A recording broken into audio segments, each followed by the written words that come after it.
Where Africa meets Arabia, the Red Sea has always been more than a boundary. It's a lifeline. For millennia, its turquoise waters have shaped the destinies of Eritrea, Djibouti, Somalia, and Ethiopia. This narrow channel links the Mediterranean to the Indian Ocean, making it a vital global trade route. Ancient empires like Aksum thrived by controlling Red Sea trade, sending goods and ideas across continents. The monsoon winds and bustling ports have long dictated life here, a dance between land and water. Today, the Red Sea is even more crucial. Much of the world's oil and goods pass through the Bab el-Mandeb Strait. For the Horn, this waterway is the main artery for imports and exports, connecting them to the world. But this lifeline is also a vulnerability, drawing in global powers and competition. The challenge: harness the Red Sea's potential while navigating complex geopolitics. The region's prosperity and independence are tied to this extraordinary stretch of water. Here, history and modernity collide with every rising tide. The Horn's coast is lined with the ruins of once great ports, Adulis, Zayla, where Africa met the world. Over centuries, shifting power and colonial intervention redrew borders, severing ancient trade routes. Colonial powers favored new ports, leaving historic harbors to decay. Independence brought conflict, not stability. Wars like Eritrea's struggle cut Ethiopia off from the sea. Somalia's civil war left its vast coastline ungoverned, opening the door to piracy and chaos. The region's natural economic geography was replaced by political fragmentation and suspicion. Once integrated trade networks became isolated, guarded, and fractured. The Horn's maritime landscape is now a patchwork of divided ports and borders. The legacy: a region struggling to reconnect with its own coastline. The ghosts of lost harbors still haunt the Horn's future. Ethiopia, with over 120 million people, is Africa's most populous landlocked nation. Since Eritrea's independence in 1993, Ethiopia has relied almost entirely on Djibouti's port for trade.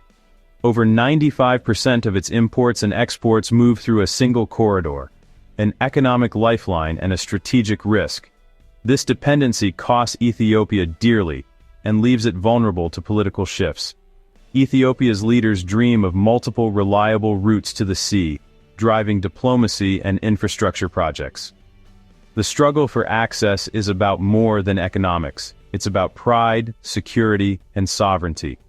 Colonial-era borders clash with economic realities, separating millions from natural maritime outlets. Ethiopia's quest is the region's challenge to cooperate, share resources, and overcome historic divisions. Only through regional collaboration can the Horn unlock lasting peace and prosperity. Across the Horn, a new era of construction is underway. Ports, railways, highways, and hope. Djibouti's port is now a world-class hub, but alternatives are rising. Berbera in Somaliland is expanding, backed by UAE investment, and linked to Ethiopia by a new highway. Eritrea eyes reviving Massawa. Somalia works to modernize Mogadishu. The Addis Ababa-Djibouti Railway, built by China, has slashed transport times and costs. These projects promise to reshape the region's economic map, creating competition and lowering costs. Multiple trade routes could reduce vulnerabilities and foster interdependence. Infrastructure is becoming the foundation for a more integrated Horn. For the first time in generations, progress is tangible. Goods and goodwill may soon flow more freely. The Horn is building not just connections, but a new future. This infrastructure boom is fueled by foreign capital, UAE, China, and others. Massive loans and long-term concessions raise questions about sovereignty and control. Berbera's port, run by DP World for 30 years, is a case in point. Investment brings expertise, but also foreign influence. China's loans for railways and ports risk creating debt traps, with fragile economies vulnerable to outside pressure. The region faces a modern dilemma: attract investment without sacrificing independence. Strong governance and transparent deals are essential to ensure benefits reach local populations. The Horn's leaders must balance urgent development needs with long-term sovereignty. Ports and railways should serve national prosperity, not just foreign interests. The future depends on navigating this delicate balance. The Red Sea is now a crowded arena for global and regional powers. The US and China both have military bases in Djibouti, symbolizing a new era of competition. Gulf states like the UAE and Saudi Arabia invest in ports and bases, seeking to secure trade and outmaneuver rivals.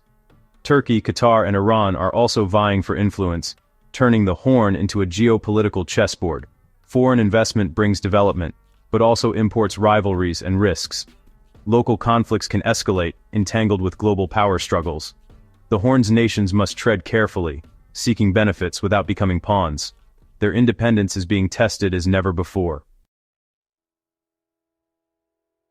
The Horn of Africa stands at a crossroads, between prosperity and renewed division. New infrastructure and cooperation could unlock the region's vast potential.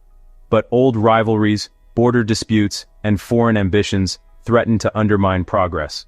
The risk, the region's fate shaped by outside powers, not its own people. The path forward demands vision, unity, and strong institutions. Leaders must ensure development is inclusive and sovereignty preserved. The destiny of the Horn rests with its people, their resilience, ingenuity, and hope. The choices made today will shape the region for generations to come. If you found this story eye-opening, don't forget to like, subscribe, and share. Your support helps us bring more hidden stories of Africa to light. What do you think? Will the Horn of Africa control its own future on the Red Sea, or will global powers decide for it? Let us know your thoughts in the comments. This is just one chapter of Africa's untold story. Subscribe now to join us on the journey beyond the Suez. History isn't just in the past, it's shaping the future. Stay with us for more African history and geopolitics. Watch our next episode to uncover more secrets shaping Africa's destiny.